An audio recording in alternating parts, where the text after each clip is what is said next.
Sekarang lagi lagu malah sekarang kita sekarang lagu malah dek masuk kan gimana sekarang yang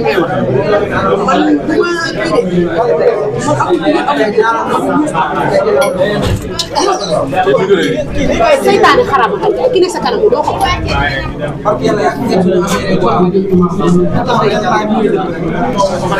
voilà mbokk ñi teewlu seen chaîne Tour de Vision TV ak Info Dakar ci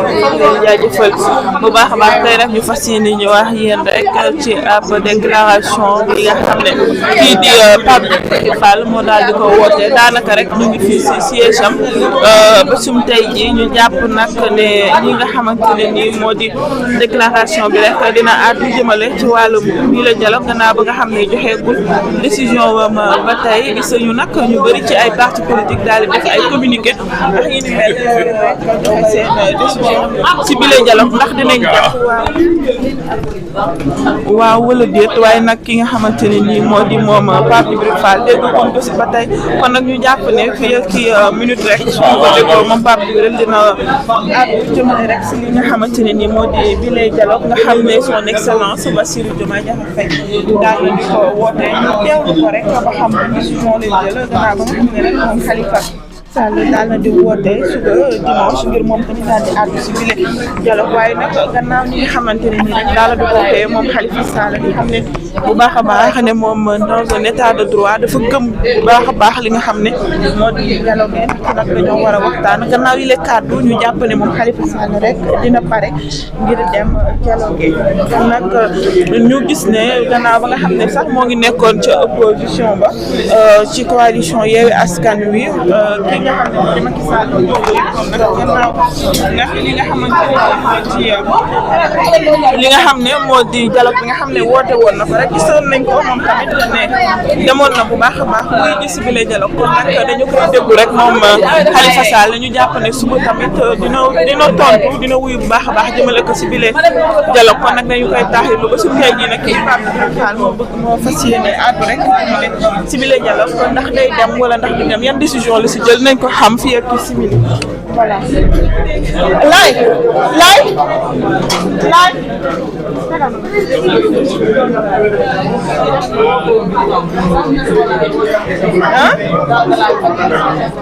man mii dagg.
salaamaaleykum salaamaaleykum ñoo leen ziar ñoo ngi jégalu bu baax président ñëw na bu yàgg lii la doon xaar ñu ne sel léegi ñu ñëpp defal micro yi ñu commencé léegi ñi tegagul micro yi nañ ko teg comme ça moom mu mën a ñëw bu ñëwee rek ñu commencé waaw ñi war a def ay réglage les derniers réglages nañ ko def suñu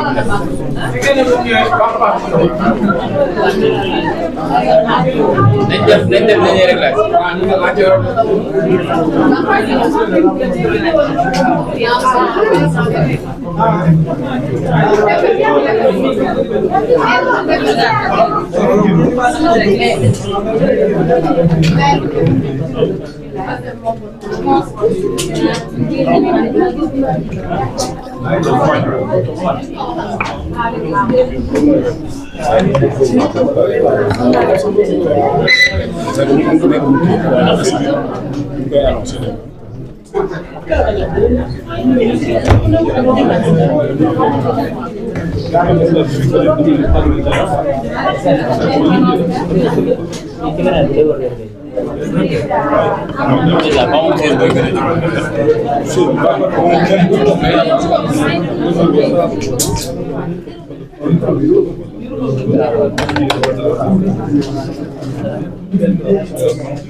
ñëpp teg nañ seen kii ah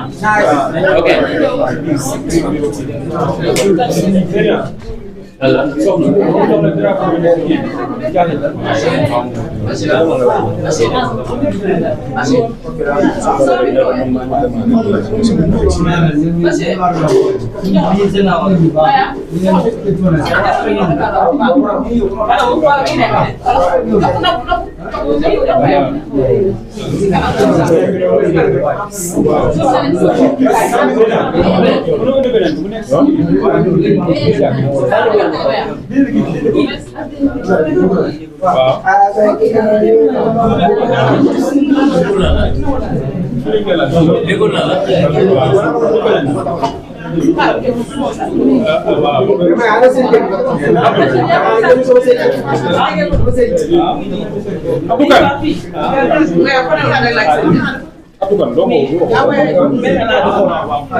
C'est bon.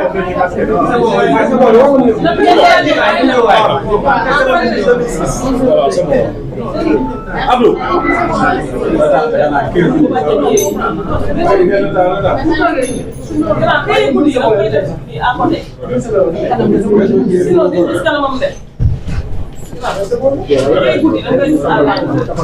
Nii quoi.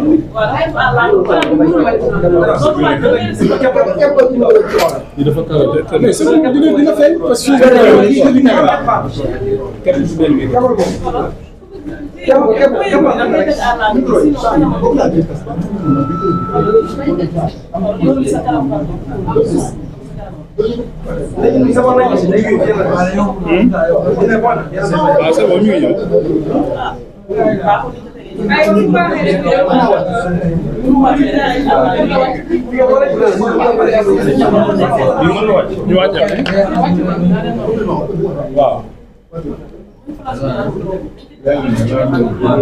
sos na dafa mel ne si waaw man naa na def nii rek ok waaw c'est bon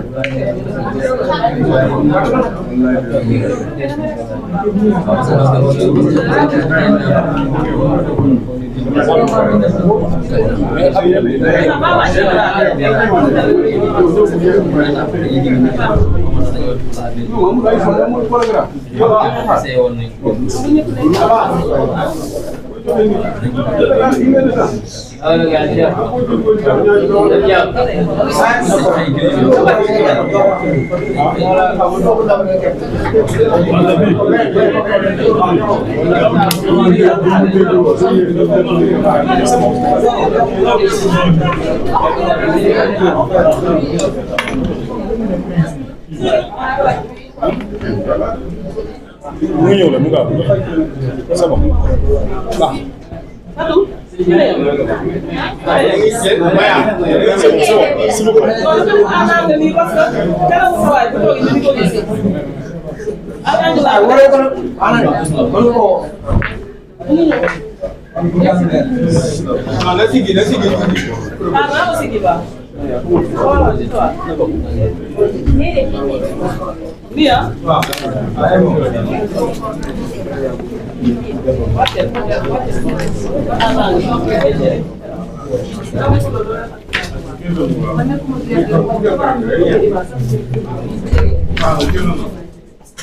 asalaamaaleykum wa rahmatullah. ñu ngi leen di nuyu yéen ñëpp ku ci nekk sa tur ak sa sant. ñu ngi leen di jéggalu ci conditions yi ngeen nekk di liggéeyee. suñu sañoon dañuy am fu gën a jàppandi waaye ñu ngi ciy jéggalu bu baax a baax. Mesdames et messieurs, le Sénégal traverse une période décisive. Des choix fondamentaux se dessinent. Des décisions qui impacteront durablement notre avenir collectif. Face aux enjeux qui nous interpellent tous, le silence n'est pas une option. Notre responsabilité est d'éclairer le débat public avec lucidité et engagement. D'abord, sur les questions d'actualité nationale, qui nous imposent une réflexion rigoureuse sur les défis qui touchent chaque Sénégalais, dans son quotidien comme dans ses aspirations. Le dialogue politique, initié par le gouvernement, qui suscite des interrogations profondes sur la trajectoire que nous voulons emprunter ensemble. Notre parti, les serviteurs, via son président, fidèle à sa mission de proposer une alternative crédible et constructive, souhaite apporter un éclairage clair et sans complaisance sur des sujets majeurs. Il est essentiel de souligner que ce rassemblement est un point de presse et non une conférence de presse. Par conséquent, aucune question ne sera prise à la fin de cette déclaration. À présent, place à celui qui porte cette vision avec conviction et incarne avec exigence et responsabilité le président du parti, l'honorable député Papa Djibril Fall.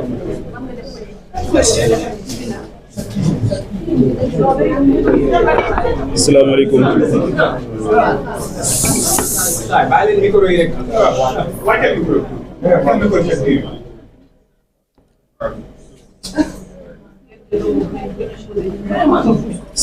Asalaamaaleykum. Asalaamaaleykum mbokku taskatu xabaar yi ñoo ngi leen di nuyu bu baax di leen dalal ci sunu barabu liggéeyukaay di nuyu mbokku Sénégal yi nga xamante ni ñoo ngi seetaan ci biir réew mi ak ci bitim réew di ci jiital kilifa diine yi comme kilifa aada yi di ñaan yàlla waxtaan bi ñuy def mu nekk waxtaan boo xamante ni bu am njëriñ la amal njëriñ li nga xamante ni moo ñu yëkkati di tax ñuy dox guddi ak bëccëg suba ak ngoon muy réewum Sénégal ak lépp loo xamante ni da koy jëmale kanam ci jamono bu ci nekk ñu xam mu am loo xamante ni dañ ko warloo ak askanu Sénégal mooy jamono bu ci ne ngay yëglu lépp lu xew nit ñi di la ci xaar nga yëkkati ci sa kàddu wax leen li nga xamante ni moom nga ci xam ak li nga xamante ni moom nga ci xalaat kon loolu moom moo sabab jotaay bii nga xamante ni dinañ koy baril di def comme bi ñu duggee politique ba tey ni nga xamante ni à chaque fois bu ñu nekkee ci jamono boo xamante ni laaj na ko ñu génn yëkkati suñ kàddu ngir mën a dégtal citoyen sénégalais yi nekk ci biir réew mi ak ci bitim réew li nga xamante ni moom mooy sunu xalaat tey nag dañ koy tàmbalee yëkkati ay kàddu njaal jëmale ko ci kenn koo xamante ni dafa bokkoon ci ñun sunu borom dogal mu wuy ji sunu borom ci ay conditions yu xaw a metti mooy étudiant boobu ngeen dégg jamono ji fii en face IFAN ci corniche bi mu def fa choc foofu ci roche yi ba wuyu ji suñu borom nekk serviteur bu amoon solo ci ñun ñu koy jaale toute la coordination de Thiès mais plus précisément la coordination de Kër Moussa plus précisément waa Kër Sega yépp muy Mouhamed Ndoye ñu koy jaale waajuram Pape Ndoye ak waajuram wu jigéen soxna Binta Ñang di ñaan sunu borom subhanahu wa taala mu xare ko aljana dolli ko yërmande mu nekkoon serviteur bu dévoué fidèle loyal mais amoon le Sénégal véritablement au cœur ñuy ñaan yàlla sunu borom mu yërëm ko di ko jaale aussi l'université Cheikh Anta Diop yëpp ñi nga xamante ni ñoom la doon jàngandool beneen bi it dafay nekk une pensée particulière boo xamante ni dañ koy am jëmale ko ci sunu benn mbokk boo xamante ni jamono yëpp yéen a ngi gis ñuy signer pétition ngir ñaan ñu def ci taxawaay mooy Serigne Saliou Ndoye bi nga xamante ni gis ngeen ko jamono ji fële ci États-Unis mu am ay jafe-jafe ba am nu justice bi doxaleek moom ñu ci ñaax l'État du Sénégal mu taxawu ko bu baax a baax ndax ku am solo la ci ñun waaye ku am solo la ci communauté murit bi yëpp rawatina ñi nga xamante ni ñooy yëngu ci wàllu xasida yi bu baax a baax di bàyyi xel aussi tous ces Sénégalais qui croupissent dans les prisons à l'étranger mooy Sénégalais yëpp yi nga xamante ne tey ñoo ngi ci biir prison yi ci bitim réew booba ba tey ñun tamit bokkoon nañ ci ñuy demander à ce que ñu def un recensement des Sénégalais de façon générale à l'étranger mais plus précisément des Sénégalais yi nga xamante ni dañu nekk bitim réew am jafe-jafe ak yoon loolu dañuy bëgg ni ko yeneen réew yi di defee bu amee État du Sénégal ñu gis ci mu am ci taxawaay boo xamante ni du nekk taxawaayu principe nii ci kaw rek waaye da ciy impliqué wu bu baax ba nga xamante ni sa doom fu mu mën di ne mu yëg ne yow yaa ngi taxaw ci wetam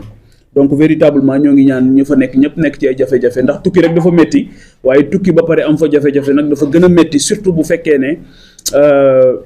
doo gis sa réew mu taxaw ci sa wet ça devient encore beaucoup plus difficile kon véritablement avec beaucoup de responsabilité ñoo ngi demandé waat à ce que l'État du Sénégal mën a def li nga xamante ni moom mooy le recensement exhaustif des Sénégalais de l'extérieur mais surtout ñu wax ñu aussi les Sénégalais yi nga xamante ni sunu borom dafa dogal ñu am jafe-jafe ak yoon nekk bitim réew ñu xam ci yan conditions lañ fa nekkee ak ñi nga xam dañ leen juger définitivement ñu xool tamit nan la ñuy mën a ñëw purger seen peine fii loolu tamit ay wax la ak lijjanti la bu fekkee ne tamit loolu amul ñu fexe ba ci bu dee dañu nekk ci yoon bi ñu fexe ba ñu mën leen a féexal ba ñu dellu si ci seeni mbokk je pense que ne loolu lu am solo la. ngeen may ma aussi ma jaale keneen koo xam dama koy jaale tout le personnel médical ndax yëg ngeen jamono ji ki nga xamante ni moom mooy Mamadou Samba Diallo nekk infirmier chef de poste fële ca Arafat ci Koungheul dañ ko agressé sauvagement ci biir këram koo xamante ni dafa jógoon dem nekk foofu di taxawal Sénégal di faj ay doomu aadama ñu fekk ko dans ces conditions là agressé ko loolu aussi dafay interpeller waat la sécurité publique rawatina ñooñu nga xamante ni wax dëgg yàlla seen mucc farata la ndax ñoom ñooy taxawu nit ñi bu fekkee ne ñoom dañu nekk ci danger je pense que ne loolu dafay interpeller toute la nation sénégalaise malheureusement ni ma bëggoon ci dégg autorités yi dégguma leen ci noonu y compris le ministère de tutelle je pense que dégguñu ko ci te tey jii kooku dañ ko rey sauvagement ci condition yu doy waar mais ñi nga xamante ni tamit seen soriwaay tey ak conditions yi ñuy liggéeyee mën naa tax sax voilà ñu seen bakkan ñu faatu te kenn du leen agressé mais conditions yi ñuy liggéeyee moom moo metti donc nous demandons aussi avec beaucoup d'exigence avec beaucoup de responsabilité le personnel soignant ñu gën leen a mën a taxawu fépp foo xamante ni nekk nañ fa ci biir Sénégal parce que encore une fois conditions yi ñuy liggéeyee conditions yu metti la te loolu ñi nga xamante ni yëpp ñoo ngi voyager ci biir réew mi di tukki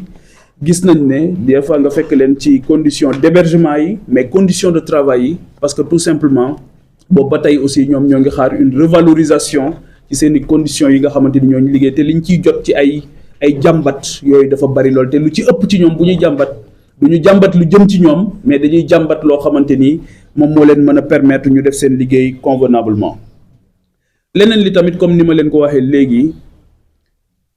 jamono bi yëpp yéen a ngi ñuy suivre ci suñu actualité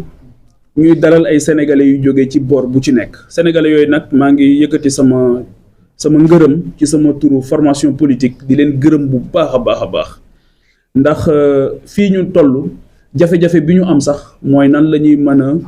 vider jamono bu ci nekk agenda instance yi ñuy am ci ñi ñu war a recevoir ñuy jóge fépp ci biir Sénégal ak ci bitim réew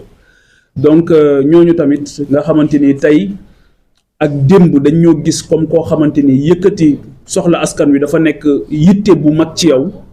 ñooñu mënuñu leen fay te maa ngi leen di gërëm bu baax di leen sant ils nous viennent de partout jamono yooyu nag jamono yi ñu recevoir ci ñoo xamante ni pour topp liggéey ñiy topp liggéey bi gis nañu ko ñoo xam dama koy évoqué waat fàttali ko gouvernement du Sénégal ndax fàttali baax na lool ci koo xamante ni dafa gaaw fàtte rawatina ñi fi ne moom gaaw ñu fàtte mais dañuy fàtt seen nopp yi kon ñooñu di leen fàttali di fàttar ñu nopp yi lu am solo la ndax dégg naa fan yi yëpp ñu bokk ci ñoom sax di wax ne tijji leen seen bureau yi recevoir leen nit ñi premier ministre ne tijji leen seen bureau yi jël leen téléphone yi mais moom premier ministre sax dafa tëj ay bureau moom sax neexut a gis am na ñu bëri ñuy jàmbat ne moom sax neexut a gis xawma lan la ñuy def nag à part liggéey pour Sénégal mais je pense que ne loolu en tout cas man ñi may recevoir dañuy fëgg buntu yi ba sonn duñu leen gis te loolu jàpp naa ne suñ responsabilité ñun en tant que représentant du peuple mooy di leen fàttali avec beaucoup de responsabilité li nga xamante ni moom moo leen teg foofu ci suivi boobu ci préoccupation yi ñu am maa ngi koy wax jamono bi mooy 312 policiers yi nga xamante ni keroog bi ñu fi mujjee jàkkaarloo maa ngi leen ko doon fàttali ñooñu nag dañu fi génne woon benn circulaire jamono bële daan leen indiwaat leen seen dossier pour ñu réintégrer leen mais jàpp naa ne boobu ba tey maa ngi koy topp mais tuuf kaani lay gën a nuruwut une volonté réelle de les intégrer te ñooñ dañ leen waroon a réintégrer sans condition parce que encore une fois ay tuuma la ñu teg ci ñoom jàpp naa ne sax dañu leen a waroon a dàmp parce que dañu teg ci ñoom ay tuuma yoo xamante ni teguwul bon wax naa ko fi nee naa premier ministre peut-être que dañ ko juumloo woon peut-être que aussi da ko teg ci li nga xamante ni moom la amoon ci ay documents jàpp ne ay ñoo xam amuñu qualification ak yooyu la loolu tam waxoon naa ko wérut dëppoowul ak li nga xamante ni moom moo am et les faits le contredisent donc ces gens qui ont servi la nation il y a pas de civil dedans donc kenn civil amu ci ay ñoo xamante ni lañ dañu def formation militaire ba pare am seen certificat de bonne conduite am casier judiciaire vierge ñëw servir la police bàyyi woon seen i liggéey parce que pour l'amour de la tenue ñëw servir réew mi dans des métiers différents au niveau de la police donc ñooñu seen mérito wuñu ñu xëy dàq leen comme ay criminels mais dañ leen a waroon a toppatoo sargal leen te maa ngi koy réitéré waat di ci woo ñi nga xamante ni aussi ñooy saytu wàllu ak yelleefu doomu aadama di ci woo kilifa yëpp ne ay borom kër lañ ñu bàyyi leen moo tax man dama jëloon engagement du ma leen bàyyi keroog sax maa ngi leen di tooñ ne leen man maay nekk 313e policier bi donc véritablement je continue di jouer rôle boobu parce que jàpp naa ne ils doivent être réintégrés rawatina wax naa léegi ne Mamadou Samba Diallo dañ ko rey problème mu sécurité publique mënoo am problème mu sécurité publique am problème mu déficit ci wàllu personnel ba pare ngay xëy di dàq ay nit parce que tout simplement da nga jàpp ne voilà dañu ay nervi lañ di leen qualifier de nervi alors que c'est totalement contraire ak li nga xamante ni moom moo am donc je demande encore une fois te loolu maa ngi ñaan presse bi aussi ñu bañ a bàyyi loolu quitte à aller les interviewer maa ngi leen koy ñaan parce que ay pères de famille lañ yoo xamante ni derrière eux c'est toute une famille bu ñuy supporter te bu ñu leen dàqee alors que voilà ils ont servi la nation ils méritent les honneurs de la nation mais ils méritent pas d'être chassés comme ça de la police comme de vulgaires criminels kon je demande leur réintégration sans condition te circulaire boobu ñu defoon muy nuru lu leen di réintégrer maa ngi interpeller le ministre de l'intérieur et de la sécurité publique di intégrer le directeur général de la police nationale ne ko nañ leen delloo police sans condition bien sûr wala damay demander ça à ce que ñu dàmp leen parce que li ñu toog fan yëpp liggéeyuñu weer yi yëpp liggéeyuñu c'est pas normal beneen licenciement yi toujours nga xamante ni dama ne woon du ma ko bàyyi parce que loolu mooy suñu responsabilité ñun doo ñëw rek wax ci actualité parce que dafa xew nga wax ko daal di koy bàyyi voilà après tu passes à autre chose dafa nekk loo xamante ni il faut que nga jël ko téye ko sa loxo ba nga xamante ni dina am résultat yi nga ci bëgg surtout bu fekkee ne li ngay wax dëgg la te loolu moom moo am avec des documents li ma waxoon keroog moo am on a eu des documents yoo xamante ni dafay prouver ne ñi ñu dàqoon rawatina ci port bi ak ci yeneen société muy société la caisse de dépôt et consignation ak yeneen société yu bëri yoo xamante ni dàq bi ñu fa dàq sénégalais yi fa nekk teguñu ko ci dëgg teguñu ko ci njub teguñu ko ci maandu teguñu ko ci dara loolu aussi maa ngi ciy interpeller la presse mën nañu def liggéey bi ma def man daje ak ñoom jël documents yi effectivement c'est des gens qui sont victimes d'une injustice te li ko waral keroog gis ngeen ko ci 1er mai bi yaakaar naa ne 1er mai bu mel noonu mosuñu koo gis Sénégal 1er mai boo xamante ni ay travailleurs yu ñu dàq ñoo gàddu ak keesu néew indil la ko wane ne tey kenn du fêter le travail on va fêter le chômage. Voilà te loolu jàpp naa ne aussi yéen gis ngeen ko man fàttalikuwuma ci sama xalaat li may topp actualité yëpp et c'est voilà c'est 15 dernières années yaakaar naa ne li ma raw ci actualité bariwul mais véritablement fàttalikuwuma 1er mai boo xam keesu néew la ñuy gàddu indi ko may nuyu Boubacar Fall bi nga xam moom moo jiite le collectif. Ce qui s'est passé avec ces 30 000 travailleurs c'est d'une injustice notoire cuune lay wane. ñàkk njàmbaar lay wane ci nguur gi mais dafay wane aussi fi nga xamante ne dafa nekk la bande annonce de comment ils veulent gérer le pays ces prochaines années parce que tey jii boo jëlee en dehors de ces 30 000 licenciés c'est très injuste maa ngi demandé waat bu baax gis naa leen ñuy wër kër diina yëpp maa ngi ñaan kër xalif yëpp ak seen njaboot ñu jàppale leen bañ delloo leen seen liggéey parce que 30 000 personnes rien qu'au port de Dakar rek bon bien sûr le directeur du port de Dakar il fait autre chose à part travailler mais rien qu'au port de Dakar li ñu fa dàq c'est excessif c'est trop ba pare ñu ci bëri ci ñoom ay recommandé lañ mais ils vont dire recommandé nan lay dàqee recommandé c'est pas possible loolu xel nanguwu ko voilà donc su fekkee ne ñoom li ñuy def du recrutement politique xaw ma lan mooy recrutement politique alors que man ñi ma rencontré c'est des Sénégalais bon teint gisuma ci benn étranger loolu mooy li jiitu beneen bi aussi mooy gisuma ci koo xamante ni amul qualification ñi ma ci rencontré ñi ciy def droit il maîtrise le droit ñi ciy nekk ay commercial il maîtrise totalement le marketing ñi ciy def leneen maîtriser nañ ko donc c'est des gens yoo xamante ni qui sont bien formés et qui ont voulu travailler pour le Sénégal dans des secteurs très stratégiques dans des sociétés nationales donc dàq bi ñu leen dàq aussi du yërmande du maandu du njub ak luñ mën a wax loolu moom mooy li nga xamante ni moom moo am donc c'est totalement injuste donc ñooñu aussi ñoo ngi demander à ce que ñu revoir seen situation beneen situation bi nga xam daf ma préoccuper trop mooy la situation du secteur privé national bon balaa may agsi ci secteur privé bi c'est lié d'ailleurs parce que licenciement yi aussi dafa am ñaari phénomène yoo xamante ni xew na ci diggante Espagne ak Qatar loolu tamit mënuñu ko bàyyi mu jàll noonu parce que mooy li ñu tuddee ñoom migration circulaire te loolu mooy amuñu solution pour le chômage amuñu solution loolu rek la ñu wax amuñu solution pour chômage bi beneen bi mooy suñu diggante Qatar bu foofu moom li fa gën a grave mooy Qatar dane seen diplômé yi lañ soxla ñi qualifié lañ soxla alors que da nga soxla tabax sa réew loolu candidat bu ñeme woon a taxaw fii au mois de mars 2024 man yàlla dimbali woon na ma je faisais partie des 18 candidats candidat bu fi ñeme woon a taxaw wax ko bala ngay pare ñu ne lay demal toog yow tu es disqualifié képp ku fi waxoon migration circulaire ñu ne la demal toogi donc véritablement loolu aussi ça c'est un échec patent un certificat d'échec la par rapport ak li nga xamante ni moom mooy la problématique de l'emploi la question du secteur privé sénégalais ma ngi leen di masawu ñoom tamit ñoom amuñu interlocuteur kenn dégluwu leen gis nga leen ñoo ngi jooy rek ku ci wax nga xam ne amul interlocuteur mais li ci gën a grave et loolu tamit maa ngi ñaan presse bi ñu def ci liggéey bu baax aujourd'hui bari na ci secteur privé ñoo xamante ni koo ci waxtaanal ñii ña nga jëm Abidjan ñii ña nga jëm Abidjan ñii ña nga jëm Gambie gi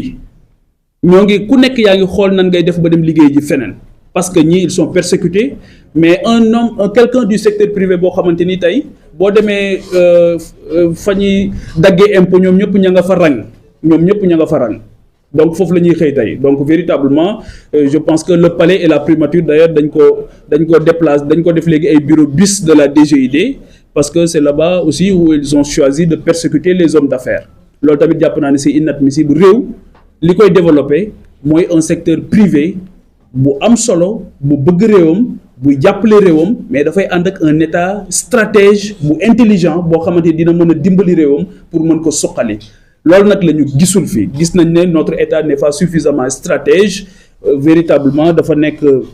il veut se passer pour un agent de recouvrement wala soit leneen kenn xamut lu muy nural fi mu ne mais en tout cas li ñu gis nii moom jëmul kër mooy secteur privé bi ñoo ngi jël seeni bagages di dem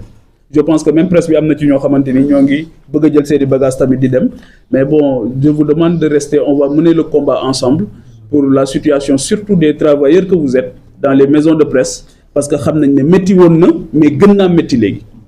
parce que li tax mu gën a métti léegi mooy seen ministre bi it dégg naa daa gëjoon ci réew mi donc xamul wàllu presse bi ni muy doxee donc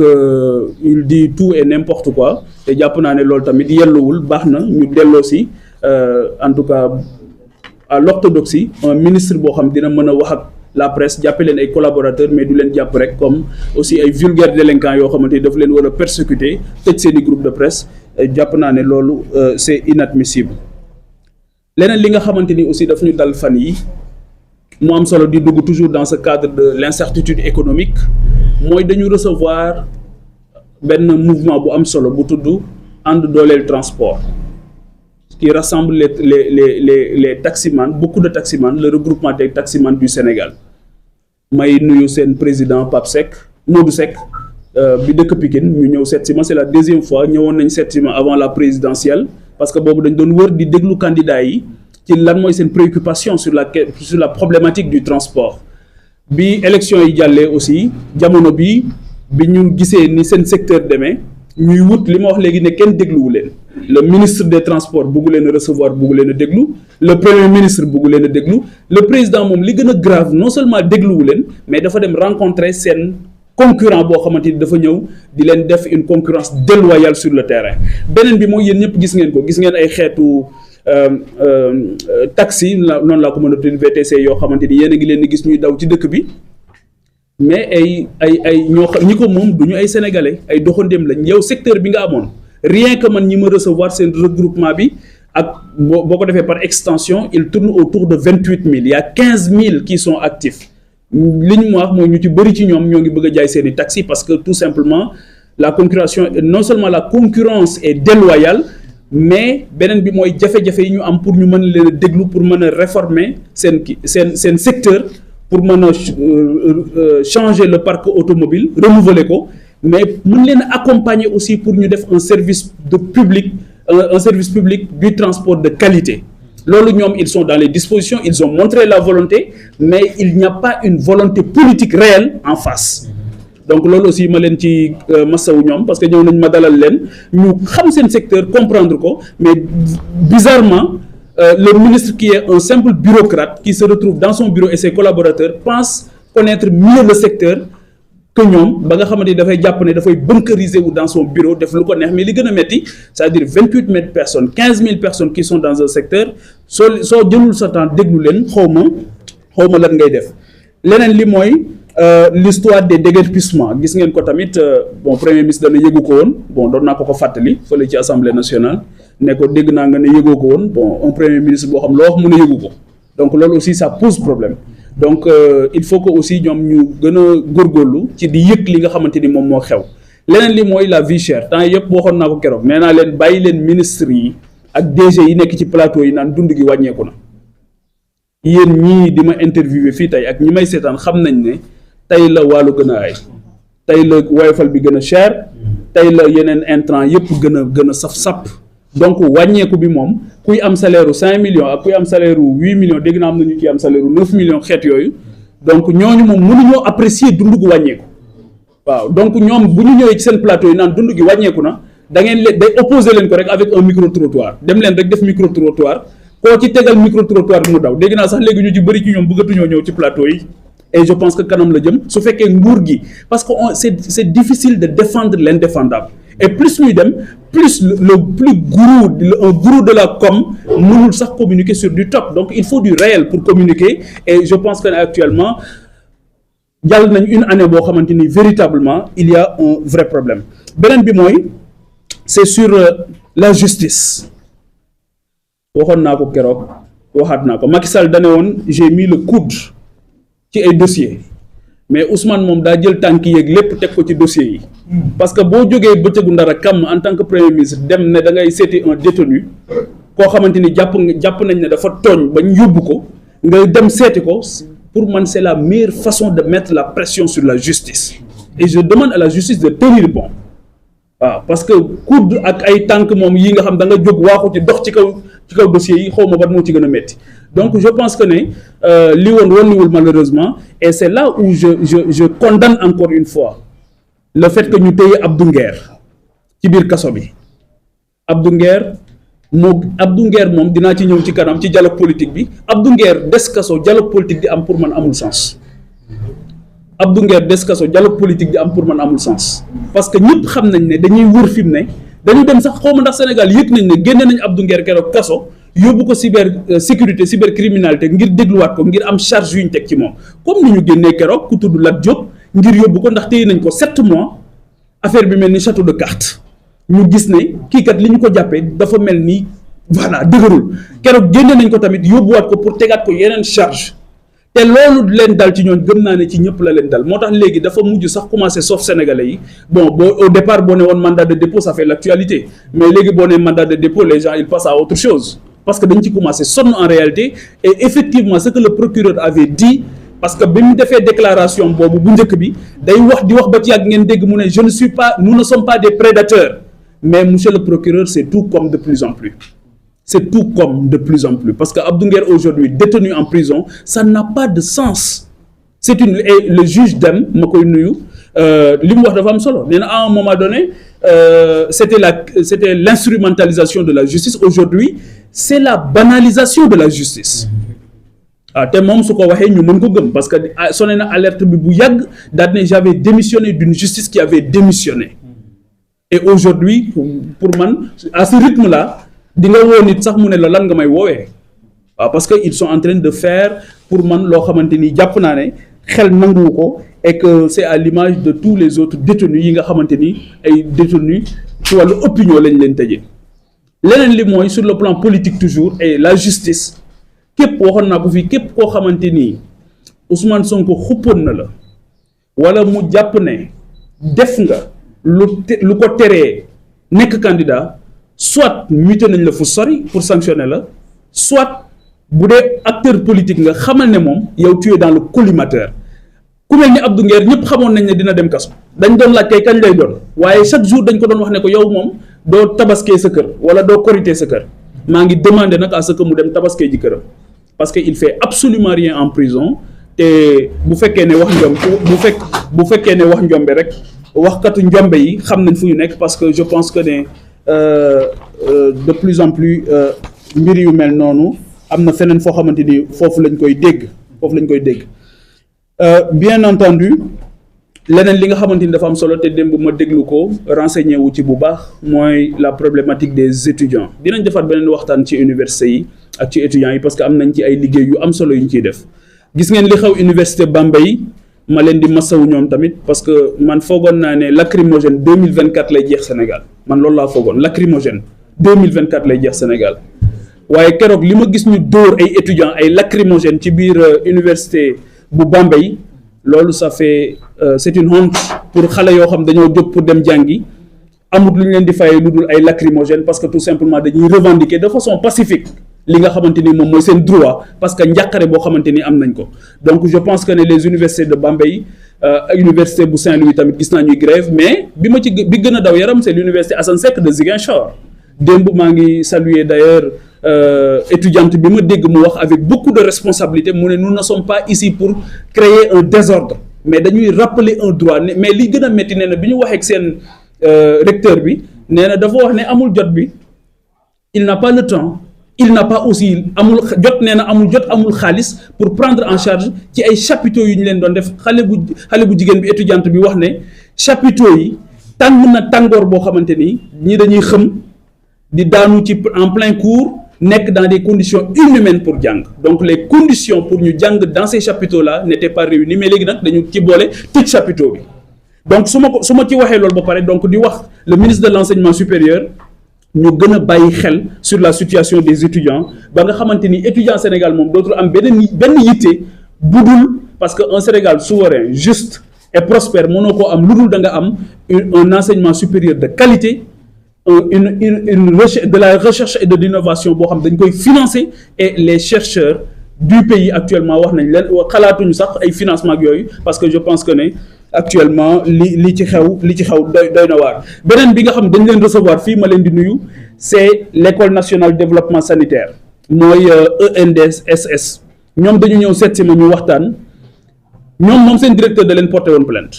mooy li gën a grave parce que tout simplement ils ont aussi revendiqué ñoom ñu porté leen plainte directeur bi bon yàlla def na directeur bi jëlee nañ ko fa fan yi mais li gën a grave mooy les enseignants ont décrété une grève illimitée et ces agents de santé ces futurs agents de santé aujourd'hui amuñu fu ñu ko mën a jooyee jànguñu te amuñu interlocuteur dañu jëloon mesure ne dañ leen di réintégrer à l'université Cheikh Anta Diop la réintégration n'a jamais été effective donc réintégrer wuñu leen jànguñu ñu nekk dans une situation assez hybride te loolu aussi maa ngi demander à ce que la presse puisse faire un travail dans ce sens ñëw nañ seet si ma fii avec beaucoup d'amertume laa leen recevoir mais leur situation est catastrophique et chaotique et jàpp naa ne tey war nañu fexe ba enseignants yooyu de concert avec le ministère de la santé le ministère de l'enseignement supérieur ñu fexe ba nan la ñuy jëlee en charge seen conditions enseignants yi ñoom tamit pour ñu mën a dem jàngi parce que actuellement ils sont en train de payer le lourd tribut par rapport ak dysfonctionnement yooyu nga xamante ni am na ci kii bi ci ENDSS ma leen di nuyu bu baax di nuyu seen président bi nga xamante ni ñëw nañ seet si ma avec surtout beaucoup de responsabilités et c'est ça qui est remarquable parce que mën nga revendiquer mën nga contester mën nga indigner wu mais def ko toujours ci forme bu baax beneen bi may jeexale avant may ñëw ci li Moustapha annoncé léegi muy le dialogue beneen bi may évoquer mooy la situation des étudiants qui vivent dans des appartements surtout à Dakar xaw ma ndax yéen a ngi suivre actualité boobu mais ñu ci bari ci ñoom aujourd'hui ils risquent de dormir ci biti parce que ñu ci bari mënatuñ leen a fayal amatuñ lu ñu fayee et la plupart d'entre eux dañuy bàyyi jàng xaw ma ndax loolu tam yëg ngeen ko mais universités yi étudiants yu bari dinañ ñëw Dakar pour jàng si wala ñu dem dans les autres universités dans les villes problème hébergement moom mooy tax ñu bàyyi jàng problème hébergement te li may wax ni ñi am ay mbokk ci université yépp xam nañ ko problème hébergement dina tax nga bàyyi sa ay études dellu sa kër la situation bi am fii nag mooy dafa am ñoo xamante ni c'était de bonne volonté des âmes généreuses yu leen daan jël en charge dëkk ci seen commune soit le maire soit un ministre qui habite dans une localité daan colmater di leen jëlal ay appartements et ces gens aujourd'hui se retrouvent dans une situation désastreuse parce que amatuñu ku leen fayal seen appartement yi ñuy def loolu tam dama ci jot ay interpellation bon ma ne leen nag voilà un député amul xaalis li mu am mooy kàddoom yëkkati kàddoom te dinaa yëkkati kàddu ba ñi ko war a yëg ko pour def ci dara donc ma leen di nuyu ñoom tamit di leen masawu bu baax parce que véritablement am na ci ñu ma dalal dama leen énergie bi ngeen am de bu ngeen ko defoon ci jàng kenn mënatu ko wax mais tey jii da ngay ñëw ba Dakar énergie bi nga am yaa ngi koy def pour appartement pour gérer appartement ak leneen je pense que ne loolu tamit war nañ ci bàyyi xel bu baax ak les pêcheurs tamit maa ngi leen di nuyu rawatina yu Joal di leen masawu Guet Ndar ak ñi nga xamante ni yëpp ñoo nekk un peu sur toute la côte di dund aussi des situations yu métti avec un ministre aussi boo xamante ni doy na kéemaan voilà boo jëlee le ministre de la jeunesse de la culture et des sports keroog maa ngi gis xale mi mu nekkal foofu tamit ci ministre ci cabinet bi di ma tontu bi ma ci waxee te xamuñu ne li ma ci jublu mooy mbir yi baax rek laa ci jublu waaw gis naa ñu yónni xale yi ñu may tontu mais loolu amul solo réew mi il faut que ñu koy waxtaanee bu fekkee ne dañ la jox ministère boo xamante ni sax njàmbaar yépp terewul ministère bi rëpp ci suuf tey jii on n'a aucune visibilité sur la politique culturelle du Sénégal su ngeen ci gisee visibilité yéen journalistes yi ngeen wax ma ko wala yéen ñi ñu seetaan il n'y a aucune visibilité sur la politique culturelle les acteurs culturels ils râlent de partout parce que gisuñu visibilité boo jëlee la politique sportive aujourd'hui on a une occasion inouïe c'est les JOJ on risque d'avoir des Jeux olympiques de la jeunesse avec 0 médaille suñ ci góorgóorlu wut waxuma sax du point de vue de l'accueil de l'hébergement ak yooyu mais 0 médaille buñ ci góorgóorluwul buñ moytuwul dañ ko am parce que l'État jusqu'à présent ne joue pas véritablement son rôle et que pour man il faut éclater ce ministère ba pare jox ko ñoo xamante ni xam nañ ko mën nañ ko et surtout pas de la bureaucratie parce que man li may wax gars yi souvent mooy cette bureaucratie là va inhiber toutes les énergies te de plus en plus bureaucratie boobu laa gis ne dafay jël le pas sur toutes ces énergies débordantes yoo xamante ni am nañ ko pour développer ces secteurs stratégiques loolu nag suñ koy wax waxuñu ko contre un ministre encore une fois nañu dal poste yi leen teg yàlla poste yi ñu teg yi ñu nekk suñu borom moo tudd ñu nekk fa donc bu ñu bàyyi xel ci temps bi ñu fay def nañu bàyyi xel ci li ñuy def ci temps bi ñu fay nekk loolu moom ëpp solo mais di bàyyi xel temps bi ma fiy def di def ay pexe pour toog fa loolu amul solo li am solo mooy est-ce que yow yaa ngi développer secteur bi est-ce que y a un véritable plan stratégique de développement de ces différents secteurs la jeunesse n'en parlons pas la jeunesse véritablement n'en parlons pas su fekkee ne at mii gis ngeen ci l'impact de la jeunesse dans le cadre de ce ministère là su fekkee gis ngeen ko rek ngeen wax ma ko man en tout cas gisuma ko on attend toujours une lisibilité dans ce sens alors que la frange la plus importante aujourd'hui de ce pays est essentiellement constituée de jeunes loolu tamit dafa nekk problème boo xamante ni c'est un problème majeur. Maintenant je peux faire allusion aussi au ministère des collectivités territoriales les conseils départementaux ba fii may wax ak yow pas de fonds de dotation ñoom tamit dañuy xëy ils se tournent les pouces il y a absolument rien à faire donc loolu yëpp nag soo ko boolee dans ce contexte là bi nga xamante ni ñun ñëpp suñu bopp yi fi mu ne gis naa keroog benn image boo xam dañu wane bopp bi wane place cerveau bi ñu def fa am xar yaakaar naa ne fi mu ne nii moom ñëpp xar la ñuy lijjanti fi mu ne ci réew mi am na fu ma lire keroog je pense que ministre bi ko ne y a un gap de 400 000 têtes boo xamante ni am na mais problème bi du indi xar problème bi mooy lu ñu ko mën a jëndee waaw xaw ma ndax presse bi am ngeen avance tabaski ak yooyu xaw ma ndax génnagul voilà donc nee nañ génnagul voilà donc ni mu génneewul ci yéen nag la génneewul fépp. waaw voilà donc yaakaar naa bu weesoo Diomaye ak Ousmane xam naa ne ñi fi am xar dina néew xanaa ñi ñuy maye ay xar donc loolu aussi bëgg naa ñu def ci taxawaay yu am solo véritablement pour permettre aux Sénégalais ñu mën a am xar avec un coût boo xamante ni du nekk problème pour ñoom léegi nag c'est dans ce contexte mesdames et messieurs ci la ñu ne dañuy woote un dialogue politique président dafa wax ne dama woote un dialogue politique la journée du 28 ci calendrier républicain bi la nekk mu nekk date bu am solo ndax réew il faut que nit ñi di toog di pénco ñu am pénc mu am solo nag bu tudd assemblée nationale pénc moomu c'est par excellence le lieu du débat démocratique de la contradiction mais foofu la xel yeeg xalaat yi di daje ci ñi nga xamante ni dañ leen a yónnee ñu jóge ci ay gox ñëw daje fa mu nekk barab boo xamante ni foofu la le lieu du dialogue ak yeneen instances yi nga xamante ni aussi dialogue yaa ngi fay am ak ci biir réew mi ak ci biir média yi nga xamante ni jamono bu nekk dialogue nga fay am ay nit yu wute xalaat di toog di waxtaan di xool nan la ñuy def ba joyante mbir yi donc jàpp naa ne Sénégal fondamentalement mënuñoo wax ba du réewu dialogue réewu waxtaan la. ndax tey jii da ngay gis Sénégal rek ngay gis man en tout cas ci li may topp ci histoire Sénégal rek ngay gis ay travailleurs ñoo am problème nga gis ne am nañ problème ñu ne dem nañ seeti ministre bi dem nañ seeti premier ministre dem nañ seeti président bu ñu fa jógee nga gis ñuy def tuuru syndicats yi les droits de l'hommiste dem seeti les khalifes généraux dem seeti le clergé donc loolu dafa mel ni Sénégal c'est pratiquement une exception sénégalaise. loolu nag ça veut dire beaucoup de choses ci mentalité bi sénégalais am ba saa bu defee naka sudul noonu rek mooy peut-être il est poussé jusque dans ses derniers retranchements wala comme li ma wax léegi ci taximaan yi kenn dégluwu leen donc véritablement le dialogue se passe au quotidien au Sénégal léegi nag quand vous êtes élu bu fekkee ne dañ la tànn ñun ñëpp moi j'étais candidat à la présidentielle booy ñëw ci booy nekk candidat ci présidentielle da ngay am gis-gis bu sori une vision am un rêve pour sa dëkk xalaat gént gu rëy pour sa dëkk xool yeneen réew yi xool sa réew daal ne sama réew fii laa ko bëgg a jële fii laa ko bëgg a yóbbu mais dans tous les domaines de la vie économique et sociale aussi bien sur le plan matériel qu'immatériel alors su fekkee ne fal nañ la soo ñëwee ba dem élection ñu fal la nga demaat élection ñu fal la jàpp nañ ne li ci des c'est prendre des décisions mais pas des décisions yoo xamante ni qui ne sont pas pertinentes mais des décisions pertinentes yoo xamante ni dafay changer le quotidien du Sénégalais loolu lañ jàpp ne ba tey dafa des loolu xëy na télé googu ñu yëg ñoom parce que ils ont montré rapidement une volonté d'omniprésence malheureusement qui a débouché sur un aveu d'impuissance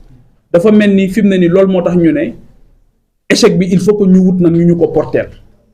ñu porteel échec bi pour mën a défendre l'échec parce que actuellement loolu laa gis même sur la question aujourd'hui de la criminalisation de l'homosexualité lan nga ciy gis mooy nañu dem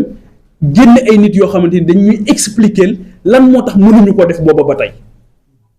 c'est tout, ils expliquent l'échec. Allons-y chercher des gens qui viennent expliquer l'échec. Échec par rapport à trouver des solutions pour les jeunes, l'emploi des jeunes. Échec pour trouver un bon système politique. Nous avions déjà un... Parce que si un système politique, et partout au Sénégal, ñi tukki yépp wax nañ la ko dañ naan ñu nan ngeen def ba génn ci jamono mars 2024. Ñu ne leen mais on a un conseil constitutionnel qui a osé dire non au président de la République.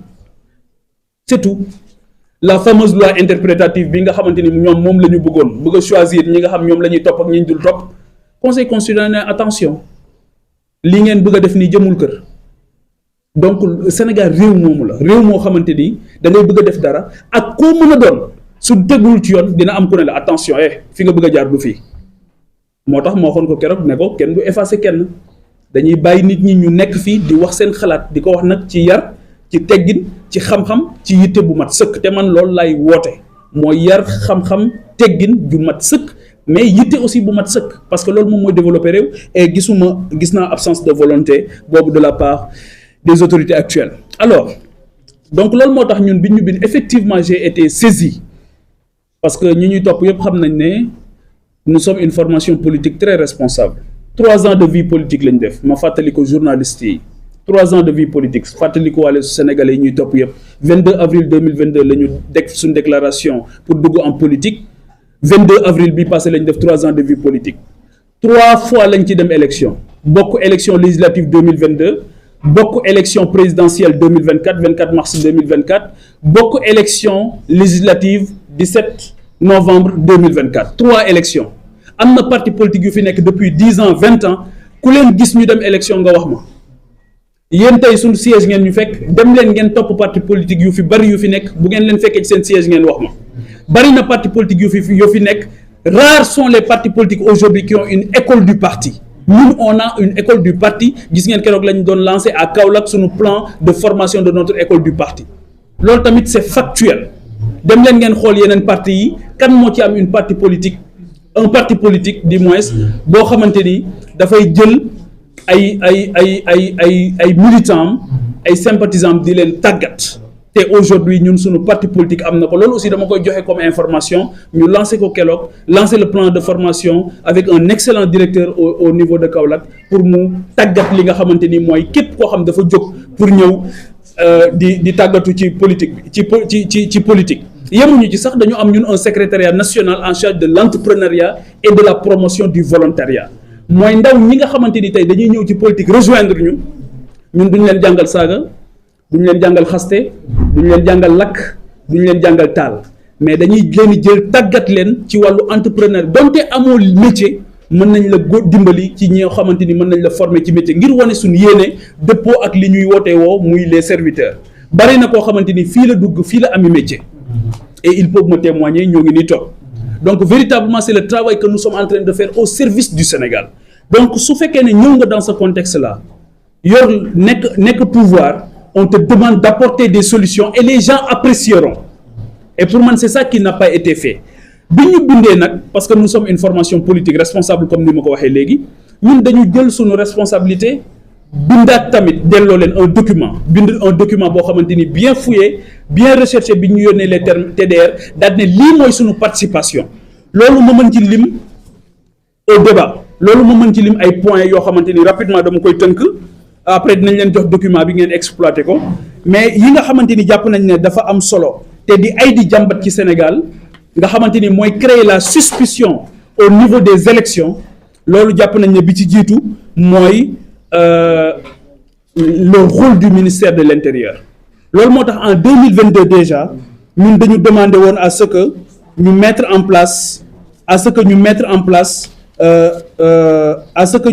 place en 2022 déjà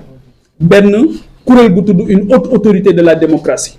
am na ñu ne sax une haute autorité des élections ma ne c'est réducteur nañ ko tuddee une haute autorité de la démocratie boo xamante ni mooy dindi li nekk ministère de l'Intérieur la direction générale des élections bi fa nekk dañ koy dindi daal di koy dëxëñ ci kuréel googu nga xamante ni ay nit yu jóge ci ay barab yu fasantikoo ñoom ñooy ñëw sequ ko parce que fii Sénégal saa boo fi amee un ministre de l'intérieur qui appartient au parti au pouvoir boo xamante ni dafay dem di massifier ci koñam ci dëkkam di def ay porte à porte te fii yenn saa yi sax ma dégg ñu ne oui le ministre de l'intérieur n'est pas politique mais je dois rappeler que politique ñaar la dafay am ñuy nekk en front office am ñuy nekk en back office dafay am ñuy collaborer ci kaw am ñuy collaborer ci suuf day am ñu lay jàppale ci kaw am ñu lay jàppale ci suuf mën nga xëy rek ñu jël benn nit nommé ko fenn yéen a ngi koy doog a gis ci kaw ngeen ne oui il est apolitique mais encore qu'il faut vérifier cette posture apolitique donc lu ci bëri c'est des politiciens encagoulés mais dafay indi suspicion loolu moo tax li président Abdoulaye Wade defoon en 2011 bi muy génne direction générale des élections jox ko le général Cheikh Gueye ñun dañ ne loolu mooy dynamique bi nga xamante ni dañ ko waroon a topp et aujourd'hui boo ko toppee doo delluwaat ci un ministère de l'intérieur encarté boo xamante ni le début du processus moom moo koy topp mais da ngay am une haute autorité de la démocratie boo xamante ni foofu la ñuy lijjantee li nga xamante ni yëpp mooy le processus en amont en aval aussi au lieu que ñu am Sénat foofu aussi véritablement ñun on a proposé benn commission électorale indépendante pluri-institutionnelle CEIP dinañ leen jox document bi après boobu aussi moom mooy regrouper véritablement parce que Sénat dafa am ay limites objectives boobu day nekk bu gën a am doole bu gën a indépendante ba nga xamante ni su boobaa aussi sur la sincérité du processus du am débat loolu tamit def nañ ci liggéey boo xamante ni bu am solo la loolu mooy par rapport aux autorités électorales beneen bi nga xamante ni jàpp nañ ne tamit aajowoo nañu soppar ñi ko dëppale ko ak jamono mooy CNRA gis ngeen coow li fa am ku ñu xamante ni koo xamante ni dañ ko nommé ba tey gis ngeen coow li nga xamante ni moom moo fa am elle n'arrive ñu ne ndax dina jël fonction ndax du jël fonction donc il y a beaucoup de gens apparemment qui sont samba ndiaïsés dans le pays donc loolu aussi je pense que ne il faut que ñu jóg ci waaw rétablir véritablement l'autorité du président de la République ba nga xamante ni bu ñu jëlee décision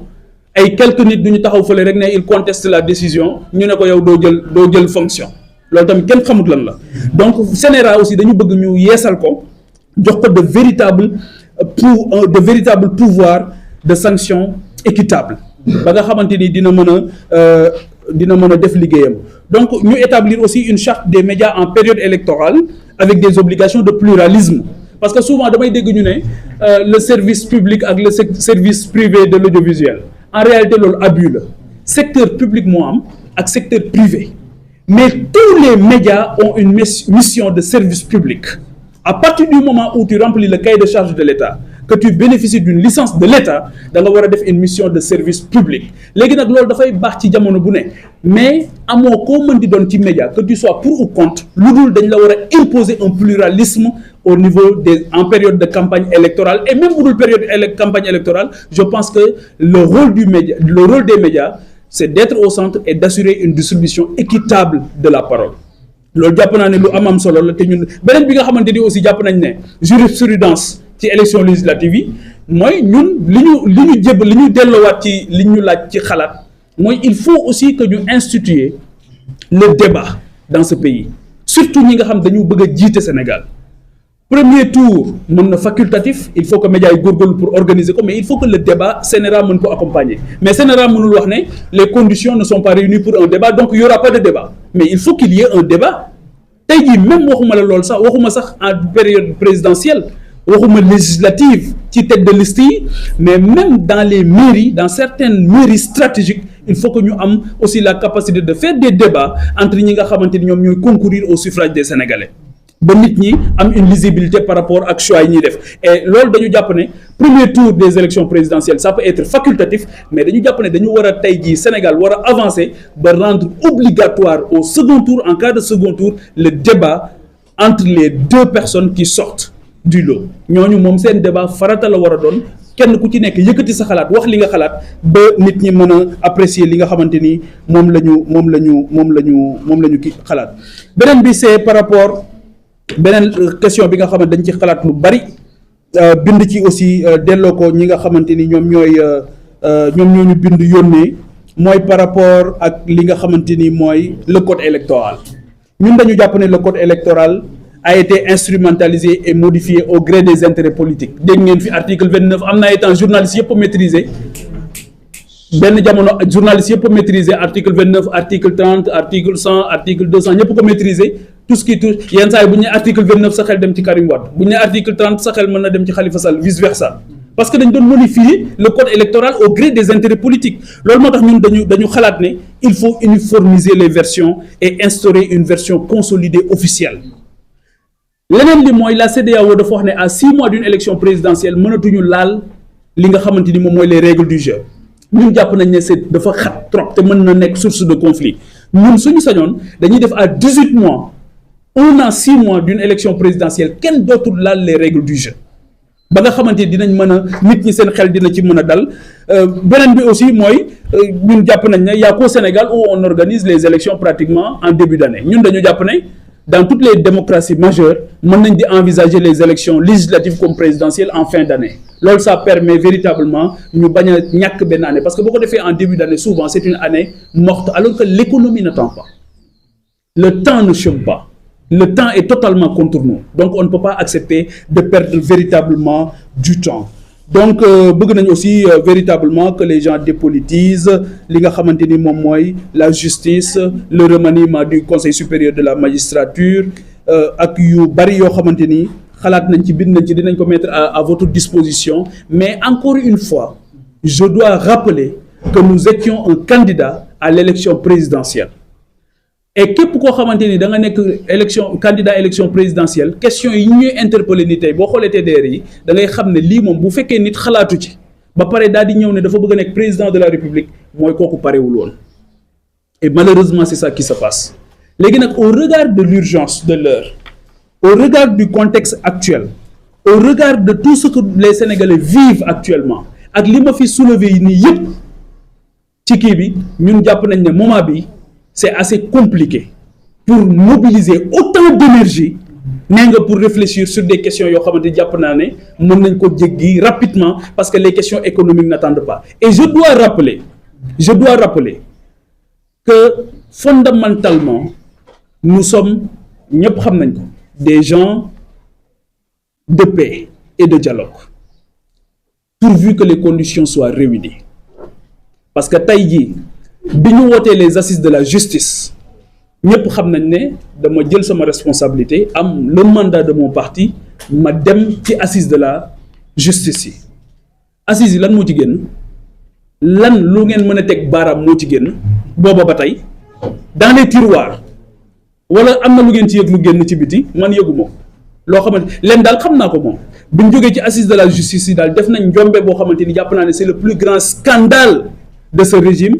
mooy xëy benn bés daal di ne taxawal nañ commission boo xam kenn xamul commission bi ñan ñoo ci bokk daal di ne génn nañ 5 milliards yoo xamante ni ñoo ngi koy joxe kenn xamul ci yan condition lañ ci joxe moo tax maa ngi saluer d'ailleurs koo xamante ni keroog nee na dañ ko woo ne ko dañ lay yónnee 500 000 mu ne du ko jël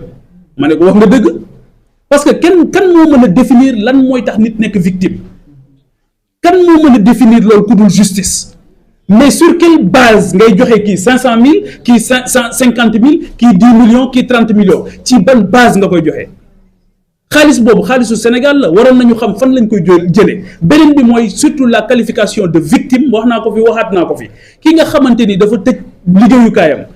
1 semaine 2 semaines 1 mois mënta liggéeyi di war a fay ay salaire mais kooku victime la wala du victime la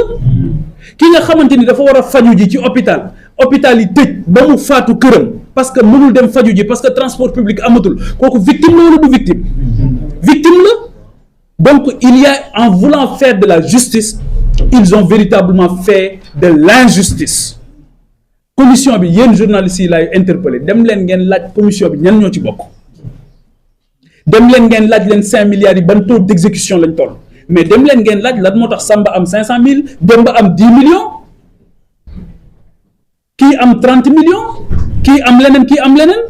kenn xamul fi mu ne nii nan lañ koy distribuer gis naa benn communiqué laconique bu ñu def d'ailleurs boo xamante ni ça ressemble véritablement à une insulte pour la justice du Sénégal te pour man Sénégal waroon na romb foofu donc véritablement loolu aussi maa ngi ciy interpeller la presse di ci interpeller l'État juróomi milliards yi jógewul ci seen poste te avant juróomi milliards yi sax déggoon ngeen 108 millions yoo xamante ni génne woon nañ ko 108 millions yooyu kenn xamul fu mu jaar kenn xamul nan lañ ko distribuer loolu tamit c'est injuste waaw loolu tamit jàpp naa ne war nañ ko xoolaat bu baax léegi nag mbokk yi wax bu jógee xel yi la ñuy laaj pas xol yi xel yi nit ñi déglu ak seen xel man je pense fondamentalement que ñi ma évoqué nii yëpp ñi ma fi tudd ñëpp ñu may jàmbat seeni liggéey au quotidien su ma sañoon ñooñu rek ñooy les vrais interlocuteurs aujourd'hui de l'État du Sénégal ñi soxla dialogue dëgg mooy taximan yooyu ma wax ñi soxla dialogue dëgg mooy les créateurs de richesse ak d'emploi mooy le secteur privé bi nga xamante ni ñoo ngi jël seeni bagages am na ci koo xamante ni waxtaan nag moom fan yi nee na day quitter dem ci benn dëkk bu jege Sénégal ma ne ko lan moo tax mu ne ma dañu may auditer mais bi ñu koy auditer li ñu ko doon laaj mooy quels sont tes relations, est-ce que tu es ami avec un tel ancien ministre mu indaale son conseiller technique ñu toog ñoom ñaar di débattre avec une commission kenn ci ñoom dagg fële ne ko mais yow li ngay wax ni c'est trop technique mu ne leen mais je suis dans un domaine technique li may wax foog mu technique lan ngeen bëgg que ça soit politique ñu ne ko quelles sont tes relations avec tel ministre tel ancien ministre mais loolu question la vous pensez que c'est sérieux loolu justice la c'est pas de la justice c'est de l'inquisition donc loolu moo tax ñun en toute responsabilité moi je suis un député du peuple sénégalais j'ai un mandat du peuple sénégalais loolu moo tax du ma laqatu ci samay biiri néeg di def quoi que ce soit au détriment du peuple sénégalais loolu moo tax li ñu ma wax ak li ma leen wax ma ñëw ne ko tànjang ci peuple ci pénc mi ne leen lii la ñu ma wax lii laa leen tontu lii laa xam lii laa xalaat on va poursuivre le travail que nous sommes en train de faire continuer di tijjil suñuy buntu sénégalais yi di leen sant di leen gërëm fépp fu ngeen mën a nekk ci biir réew mi ak ci bitim réew di leen wax ne dialogue boobu nga xamante ni bés bu am solo la d'ailleurs ñoom ils ont souillé même la journée du 28 parce que c'est pas un dialogue politique c'est pas une journée du dialogue politique c'est une journée du dialogue national journée du dialogue national nag mënoon na nekk bés bu am solo boo xamante ni dañuy delloosiwaat yaakaar dundalaat yaakaar parce que tey jii képp ku nekk bitim réew di xëy di xool la presse sénégalaise da nga naan réew mi réewum sàcc rek la ay sàcc rek a fa dëkk une détestation de soi boo xamante ni ñoo ngi koy def ci ndaw ñi di ko def ci nit ñi raison pour laquelle les gens ils veulent partir ñëpp ngi bëgg a dem ndaw ñee doon dem waaye léegi mag ñaa ngi takk seen bagage di dem voilà parce que tout simplement nit ñi non seulement dundaloo yaakaaru dalaloo xelu mag ñi dundaloo yaakaaru ndaw ñi et c'est une question catastrophique démb bi ñuy dem di jaale ji suñu xarit boobu Mouhamed Ndoye di ñaanaan suñu borom mu dolli ko yërmande egg naa ci benn station de service boo xamante ni ñañu fa fekk les pompistes dañ nañu Pape Djibril dimbali nga wax ci suñu situation ñun aussi ñu ngi bëgg a dee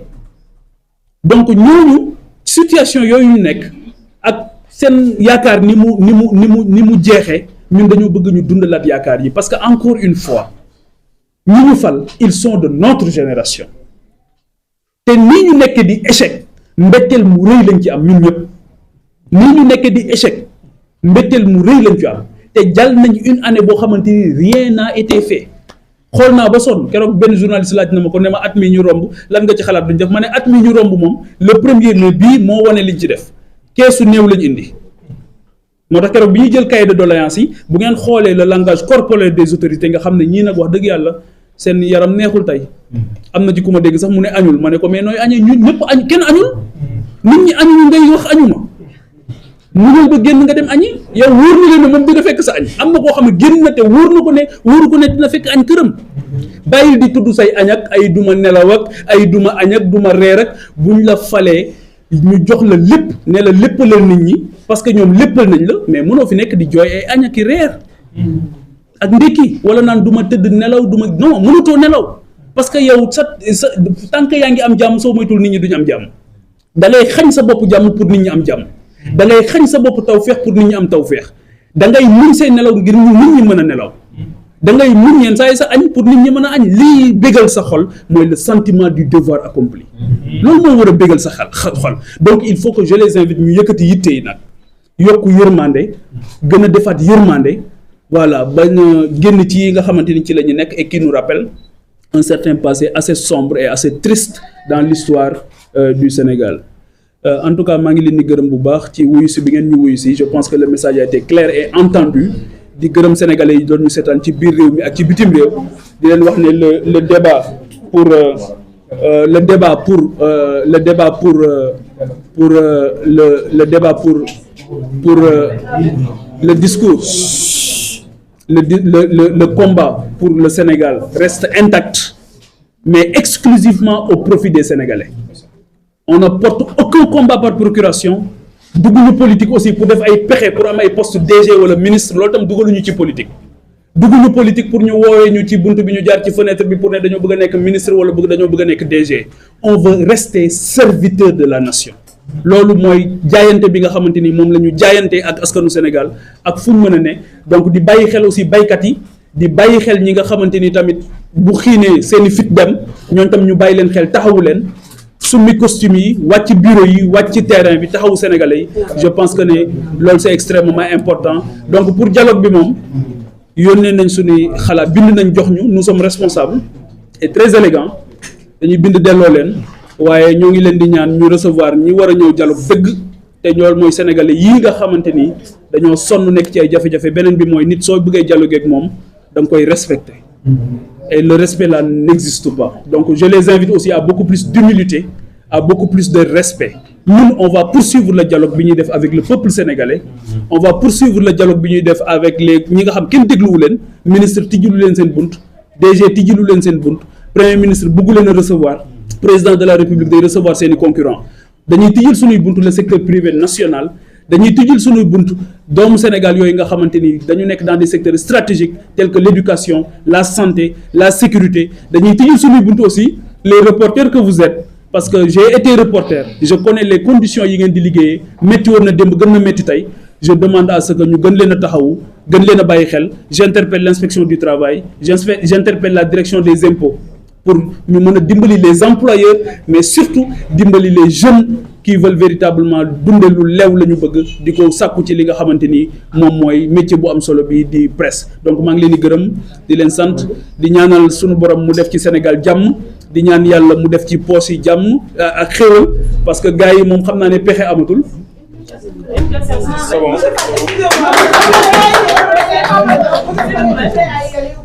Non, il a déjà précisé qu'il ne va pas aller.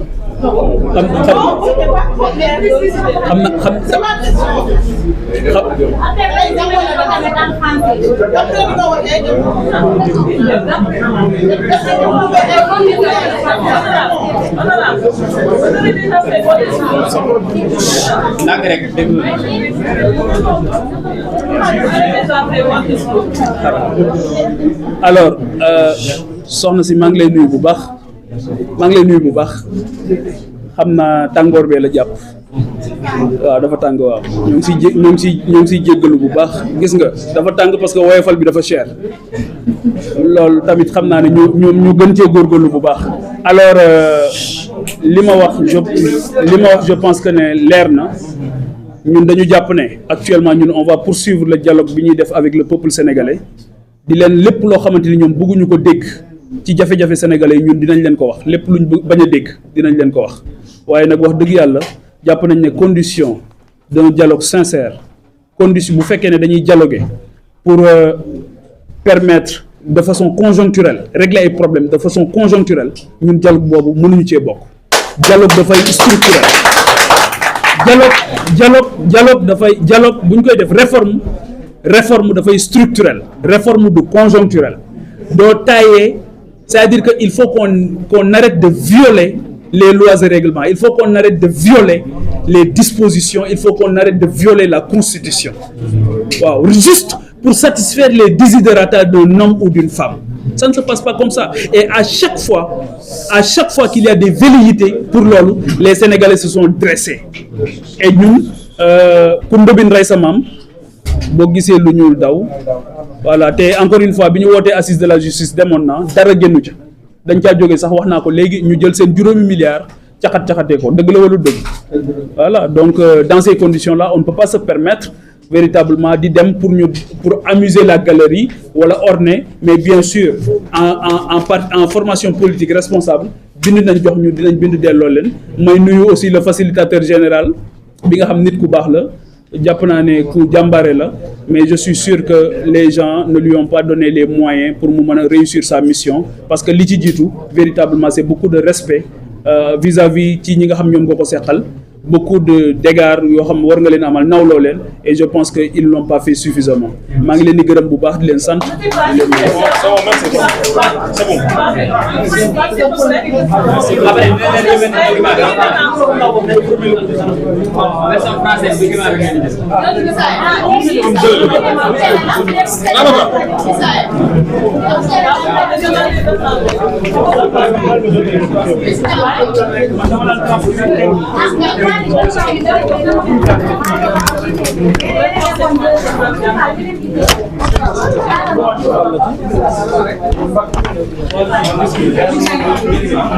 document bi ñu ngi lay ñëw xaaral ma ñëw jox leen ko léegi.